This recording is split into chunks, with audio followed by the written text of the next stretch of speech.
Da li znate zašto se kaže da vam je knjiga najbolji drug? Zato što vam svako književno delo nudi svoju dušu. Treba samo da prihvatite ponudu i da unesete osjećanje lika u svoje srce. A onda ste spremni da živite sasvim drugačiji život, da osetite nešto sasvim neočekivano.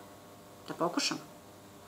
Susret oca Blagoja i sina invalida u pripovedci Laze Lazarevića Sve će to narod pozlatiti preživeli su, nažalost, mnogi roditelji u ove nemirne ratne vremena. I nije bilo stručnijeg pisca od Laze Lazarevića da nam taj susret predstavi. Zašto? Zato što je Laza Lazarević bio prvi školovani psihijatar na ovim prostorima, a biti psihijatar znači razumeti tajne ljudske duše. A zato prepustite se priči, osjećajte i razmišljajte. Da li znate da vaše telo svojim položajem i pokretima mnogo više govori o tome kako se osjećate nego što biste vi verovatno i želeli da otkrijete? Sjetite se scene na molu, gde Blagoje i kapetan čekaju brod.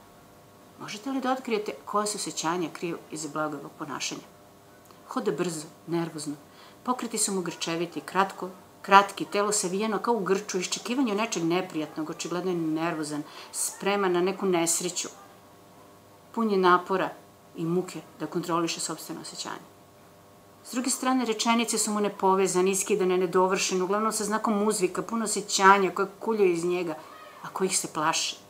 Glas treperi, u njemu se osjeća ogromna ljubav prema svom sinu. Pogledi su mu kratki i iz njih iskri strah. Osjećaju se nelogičnosti u tom objašnjenju. Kaže da mu je sin ranjen lako, pokazuje i desnu i levu stranu tela, neodređeno.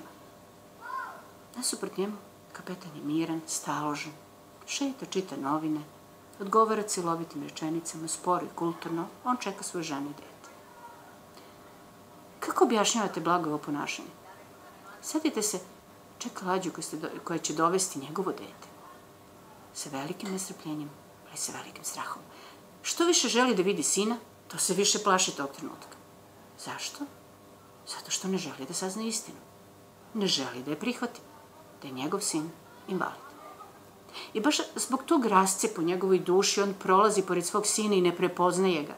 Mozak ne želi da prepozna sina kao invalida, a ono što mozak ne želi, oči ne vide. Sin ga je pozvao i stao pred njega. Sada mozak više ne može da izbjegne susret.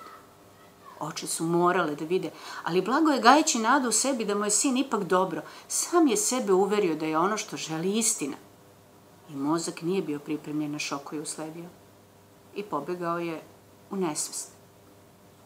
Vi znate da vaš mozak radi i onda kad spavate. Uvek radi.